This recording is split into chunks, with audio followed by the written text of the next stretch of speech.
Welcome back to TrippTalk Tech.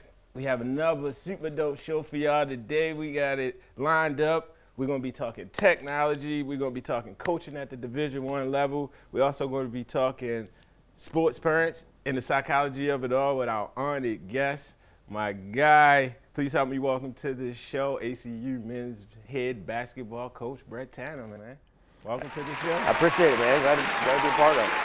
Hey, Coach, you know, here at TrippTalk Tech, we just love to show love to the people that are either just game changers or disruptors in what they do. And I think for me personally, I have to say you are a game changer, number one, and I'll say life changer.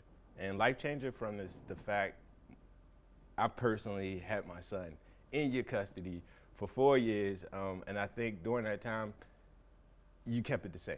It was always Coach Tanner. You always showed love, selflessly showing love to all the kids, not just mine. And for that, obviously, we salute you. But also, I think game changer when I think of you as well, that 2015-ish class, you know, I think you were a big catalyst behind that class, especially with Jay Frank. And I know, and again, not saying it's all about one person, but I know they were the core pieces being here and being laid, and you laid a big foundation for that. And I saw that, and it's just, for me, it's only right that you're in this position as head coach. And again, as a parent, I salute you. I'm sure this ACU community salutes you. So just thank what you do, Coach. Well, I appreciate that, man. And like you said, obviously there's a lot of people that surround us, that help us out. Mm-hmm. We've had an unbelievable staff since I've been here. We've had unbelievable kids. We talked about, Isaiah and a bunch of those other guys. That class was really important, but there was a lot of people that came before them that kind of helped lead them, when they were just babies early. And that, sometimes that gets lost in the shuffle, man. There was a lot of people that came before that went through the hard times, man, so we could enjoy these times. And so we're grateful for all of them. Man, I'm sure the community loves you for it. And again, like I said, Coach, this topic for me today is just a personal one because, again, I lived it. And I know it's a lot of parents out there that can relate to this story that, your child playing sports, number one, that's all of us. But I think sometimes we get those children that have those aspirations of going to that next level. And I just want to get to the kind of from a head coaching standpoint, what that really takes. And I guess some of the misconceptions too, because we think, hey, our kids are obviously the greatest thing since sliced bread, and then we put them in front of somebody and they don't evaluate it exactly like that. So just really want to help parents with that kind of reality check, and also the student athlete, because sometimes that student athlete doesn't necessarily have that reality picture in place. So I definitely think you can help us out there today. Yeah. I appreciate your time as always, Coach. I know you're busy. I hear the phone just going and going and going, but you're sitting down. So again, I just thank you because I think this will help make, number one, the experience for the kid a lot better. Hopefully that just loves the sport and loves to play sports. And then hopefully for the parents too, because having a second child, like I was telling you before the interview, it was like, all right, I did something with Isaiah.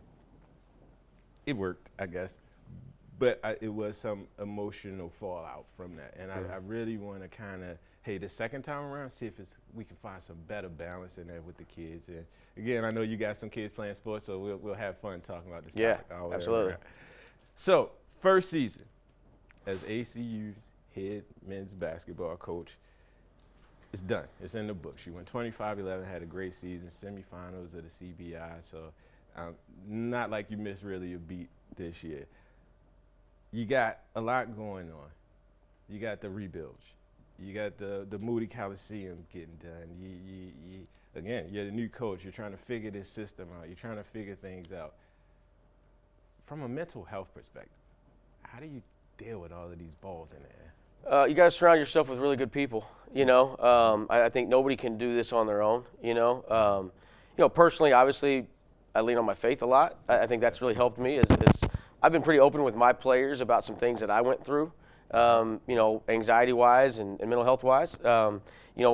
During when I'm not a person that sits still very well. Gotcha. So, during the shutdown, I struggled with some of that stuff, and so I've tried to use that to, I leaned on my faith quite a bit during that time, and I've talked to the guys about that and try to be open. There's no need. I think hiding from that does no good. And so, telling my story to people, and then allowing, those people to help me through all this. I've got to have good people that I can delegate things to. I was joking the other day, as soon as you move over 6 feet into the head coaching chair, like half your brain shuts off. Everything that I had all the answers to, now all of a sudden I have 0 answers for it. So I've got to surround myself with people that can help with all of that. With the Moody project, and with trying to build a team, and trying to change the perspective of being the assistant coach to the head coach. I think that was my biggest concern was, can I still be the guy that can put my arm around these guys and talk to them, or are they going to see me differently? Because I'm now ultimately the head coach. And I think I was really fortunate to have the players that I had in my first year that really helped me kind of grow through that and find that even ground. Now, that's an interesting thing you brought up. Is that a difference? Coming from being Coach Tanner to assistant coach, that maybe head coach was giving me a problem, I could confide in you. Mm-hmm.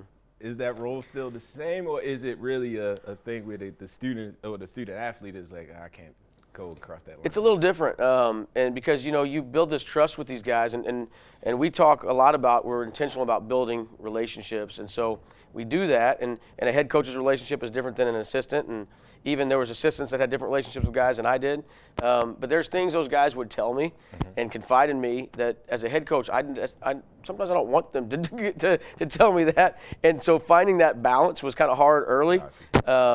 But that's where having really good people around you, and then to kind of head some of that off, like maybe let's keep that one from coach, Yeah. But yeah, you can bring that one to him, But also, I think the maturity, having those super seniors, their maturity and helping try to build that, that confidence was helpful. Coach, switch it up a little bit. I was reading, and you mentioned one thing. You said that you guys help each other out. Kind of you're being a little vulnerable, and you're letting them know, hey, I struggle with this. So you guys help each other out. And I was reading, studies show that students, athletes probably, won't go and ask for that kind of help, like mental health, if they're kind of struggling with that because of the stigmas behind that. And I want to ask you, how do you see the culture here at ACU? Do you think, from just even your player standpoint, and again, this is not to judge the program or anything, but do you feel that they, the culture here is to say something, or do you think maybe there's some room for improvement? I think there's always room for improvement. Okay. I do think that it has grown, though. From when I first got here to now, I have seen a change, and in the players especially. And I don't know, I couldn't pinpoint maybe something that we've done or that ACU's done to make it better. But I have seen that the players are more willing, to open up and talk about it. Okay.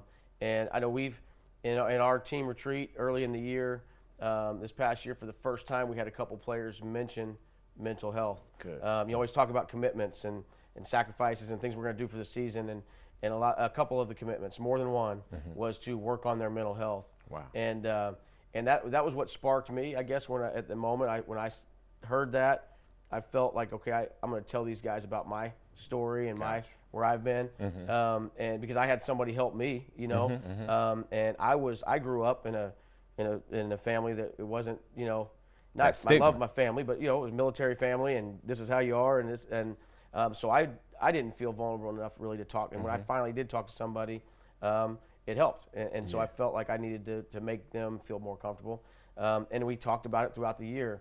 I do think that I'm a little disappointed in myself. I think I could have done more, during the course of the season. Okay. I think we were great before the season. I think we're doing great now after the season. I think during the season I let myself get caught up, and so. But I think that I think here the players can feel comfortable. Student athlete can feel comfortable, at least in our program, to speak up, and we're actually hiring a new position on our staff. Okay. And that's going to be the wellness piece is a part of that. That is cool. So I'm excited about to see what that looks like. Look at Coach T making changes. See, game changer. I'm sure you get it all the time, Coach T, right? And I get it a lot. People will be talking to me because I had a son that played Division I, but yourself, you coach Division I. Hey, is my kid a Division I player, right? I know that can mean so many different things, but just in its essence, what are some of those characteristics of a Division I player?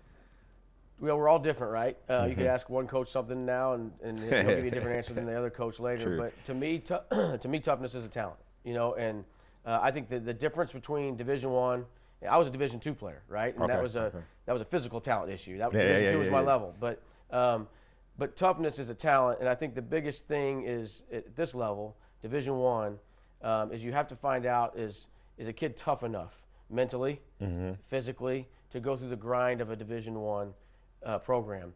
Division I is the only program, or is the only level that competes all year round in terms of summer practice. I mean, you're working out in the summer and there's no game in sight. It's not just an individual workout, it's a practice with a coaching staff, and and you're competing with your teammates, and it goes all year round.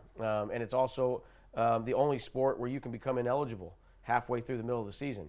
Every other sport is semester oriented. So toughness, mental and physical, is the number one thing that I look for. Got you. And talking about toughness, I know you get this as well. Guys you're recruiting, you're looking physical, mental, all of that toughness. They're winners. So probably where they come from, they're the best. They're the cream of the crops. But when they get here, they hit a wall, right? They see this regimen. They don't necessarily fit into the mold that they see for themselves. And I know that causes some mental strife. How do you deal with those kids to either A, hold on to them? Because again, I'm sure you recruited, so you see something long-term for them that they might not see in year one. How do you help them get over that hump, if anything? Well, whether it's right, wrong, or not, I think the biggest mistake I think recruiters make is they don't want to turn anybody off, right? And so they just say everything that you want to hear. I do my best to not do that and try to be honest. And we've lost some recruits because of that. I'm not going to sit here and tell somebody, hey, I think you can score this many points and grab this many rebounds, because time will tell. The biggest thing we tell them is that it's going to be a roller coaster, man, and you're going to have to fight through it, but we see something in you. You know what I mean? And if somebody will be able to come and join up knowing all that, they're going to forget it, that you said it. But you can always go back on that. Our freshman this year, I told him during the recruiting process, man, it's a roller coaster ride. You're a high-level kid. You're used to playing, and it's going to be rough. There's going to be highs and there's going to be lows, and I was able to use that all year. When he did something really well, I was like, don't forget, man, there's going to be a drop. And when he was at the bottom, we were able to say, listen, man, it's okay. It's back. A roller coaster ride. But that's the hardest thing for them to really grasp onto, man. But just being honest up front, I think, helps the whole process. And then during the course of it, you need to be able to recognize when guys are struggling a little bit, and not be afraid to go have that real conversation with them. We tell them to not be afraid to come talk to us. We can't be afraid to go talk to them outside of the lines, and really get to the bottom of it. You said one thing, in recruiting, you're honest. And that's a tactic, and again, no shade to any coaches out there, but that's a tactic that maybe all recruiters don't employ. For that student athlete that are listening to all of these coaches, because you do hear a lot of stories from these coaches, when choosing a school, how would you recommend them going about it? And what I mean by that is, I know with my son, it was love who loves you. Not necessarily that name on that school that may have an opportunity for you. How would you kind of recommend a student athlete to navigate that? Well, number one, I would tell the student athlete or the parents, do as much research as you can. You're never going to get it all, but do as much as you can. Don't get enamored by the name on the chest, right? Yes. Which we've all been guilty of that. Yes, definitely. But don't pay attention to what that school or that program is truly about. Who are you going to be interacting with on a daily basis? Don't just listen to the recruiter telling you what it's going to be. Do your own research. You got it. And we're big on telling people to call parents. We didn't do that before. That's something we've kind of employed recently. But if you want to talk to a former player's parent, talk to them. And without me around. Transparency. And we let our guys. The first thing we do now, we did not do this when we were recruiting Isaiah, but the first thing that we do now when they get on campus for a visit is they meet with 4 or 5 of our players without the coaching staff there. Because, and you could say we could kind of prep our guys and everything, but they're going to be honest if we're not in the room. And those kids are going to ask questions that they're not prepared for. And I think right off the bat, from the very start of the visit, now there's maybe a sense of trust or some honesty there. And it's also good for us because we can figure out, our guys can tell us, I don't know if this kid's a good fit or not. Gotcha. That's pretty ingenious. Let's talk technology a little bit with the recruiting and your scouting. You know, you mentioned the head coach life after pandemic. I'm sure it got a little harder. You know, gyms probably not allowing people in. You got COVID protocols all over the world. Is it any technology or anything that has made recruiting a little, not easier for you, but I would say that has closed the gap with the bigger schools with bigger budgets, you know? But I think the obvious one is Zoom, right? I mean, we got a Zoom call next week with a recruit. I mean, even though we can go see them in person, but now it allows you to kind of get ahead of that and get, you know, so I can do more with my team, and I can essentially still do a home visit with a kid without being in their home, you know, where we never, and some other people were doing stuff like that before, we never were. And so that's the big one I think that's helped everybody. It's allowed us to have more contact, face-to-face contact, and show videos and show, you know, different things of the campus. I mean, we can do a campus tour through Zoom, you know. Last year, literally, I walked around campus, you know, on a Zoom call, and that's new. And for me, I was forced to kind of figure out technology. I think there's a lot of things that were in place, and guys like me just kind of refused to use, you know. You go back to the way of doing things. And it's forced me to kind of take that step and just like you know, different things of watching video on kids and maybe some things we wouldn't pay for, some services we wouldn't do. Now I realize the value of them, and now we do take them. And I think we've become better because of it, you know. What services, if you don't mind talking? You know, is it just scouting services? Yeah, scouting like services and things like that include video and different, you know, some of the companies that have been, you know, the high majors and the Power Fives use that stuff all the time. We have to be careful where we spend our dollars. Gotcha. But we had no choice during the pandemic. Wow, they all kind of pulled everything together. All right, let's switch it up a little bit. I know you have kids. I talked to you. You said they do play sports. I see some of your pictures posted. You know, like you said, the relationship with your players, right? It's kind of tough to talk directly to the head coach about things in this sport. How does your kids feel when, you know, dad's at the game, especially if they play basketball, you know? Is that one of those things, this is just my relaxed time? Or again, do your kids even have aspirations of going to the next level? Yeah, you know, I wanted it to be kind of my relaxed time. I never put any pressure. I tried not to put any pressure on my kids to play basketball, but they naturally were around it and love to play it, both of them. My oldest son is now in college and is going to be walking on here. Okay.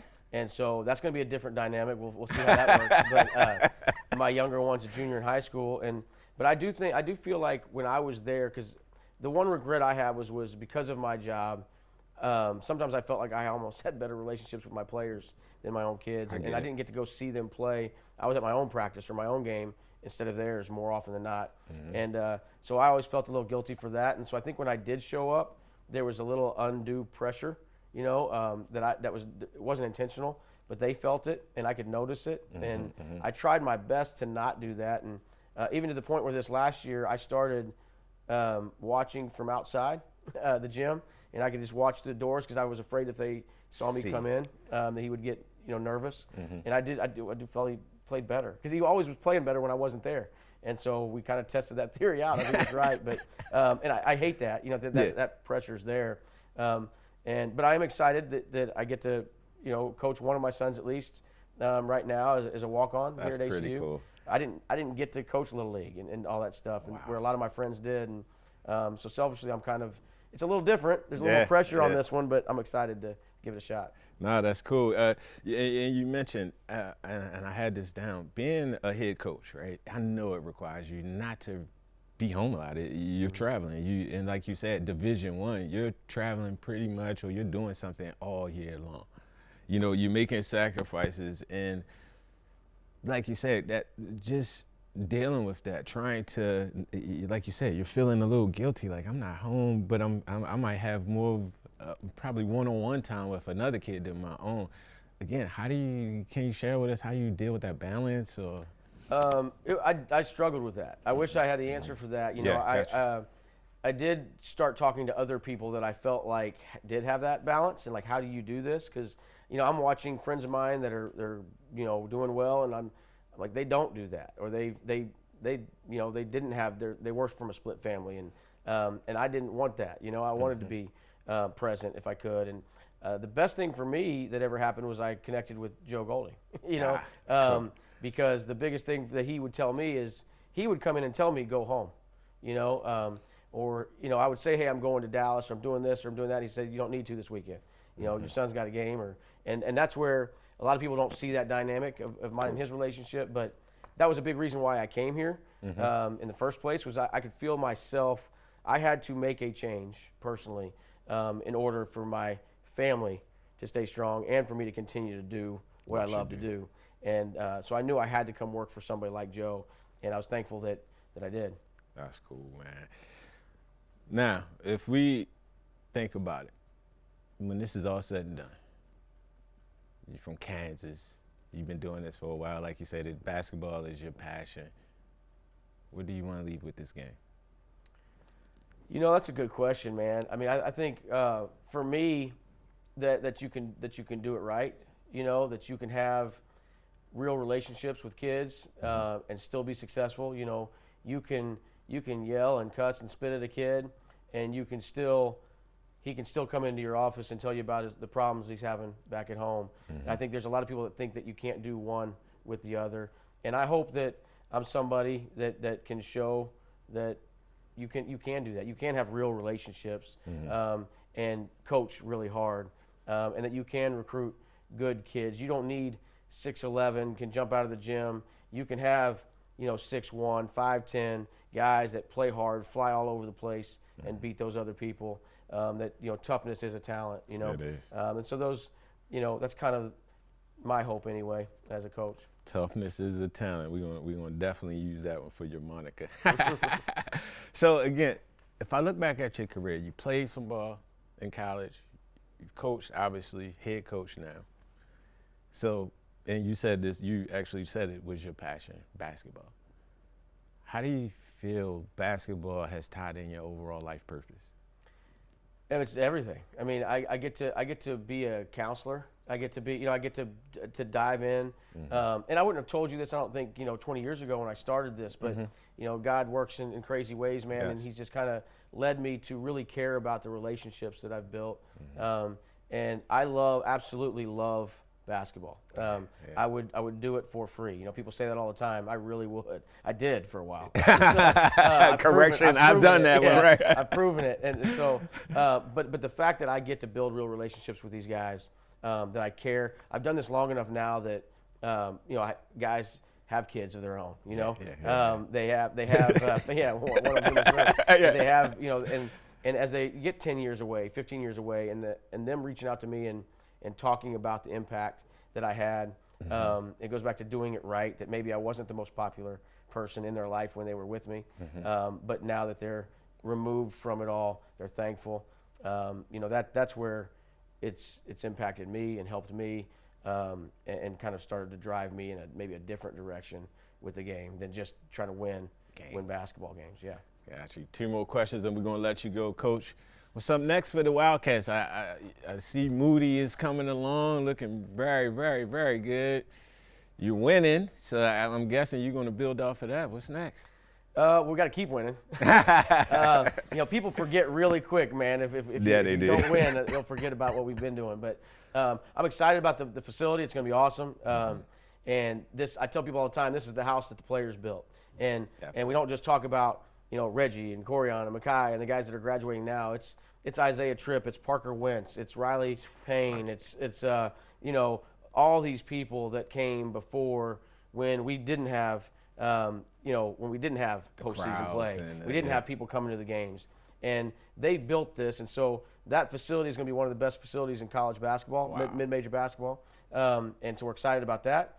I think that as we've made a move to the WAC, definitely, we are trying to get a little bit bigger, faster, stronger, but I really believe we can keep doing what we're doing and win. I think we proved that this year. Yes, I think nobody expected us to do what we did this year. Not 6 in the WAC, and I think just getting to that championship game and then going and proving that we were good enough in the CBI and winning 25 games was really important to the direction of this program. And so we're just going to keep trying to get better. I mean, I've told people this. My my vision. You never know where God's going to take you. True. I've always been a person where my feet are where they're at, and that's where I'm going to work, and that's what I'm going to do. And I can see myself here for the long term. But in the long term, we look back at this, 10, 15 years from now, and we're one of the best college programs in the country, not just one of the best mid-major programs in the country. There you go. And that's kind of where I see us trying to head, man. I mean, if you're not going to shoot big, don't shoot. Don't shoot. Hey, if it ain't out there, it's too right. close, right? That's what's up. Last question, Coach. Favorite pair of tennis shoes of all time? We ask all our guests. Yeah, man. I think I got a pair of retro J's, man. Jordan 1s, man. Oh my God. You're never gonna see me. You're never gonna see them on my feet. They exclusive like that, yeah, huh? man. But those were a gift, and that might be the best gift I've ever received, man. I'm a sneaky sneakerhead. Okay, sneaker. That's a good one. I try not to let people know what I do with shoes. My wife knows I got more shoes than she does. Right. But I try to change it up and not wear the same pair of shoes often. But I love like it's like Christmas, man. If a box shows up at the door, or if I have a weekend where I can actually go into a store and smell them. Hey, look, see. Retro 1s, man. Hey, look, we got a lot of sneaker companies watching, so y'all heard. Y'all better send Coach that package. He's waiting. I got a purple pair, man. They're hard to find. You're gonna have to take a picture for me so we can put it on the video, and we'll put it next to you.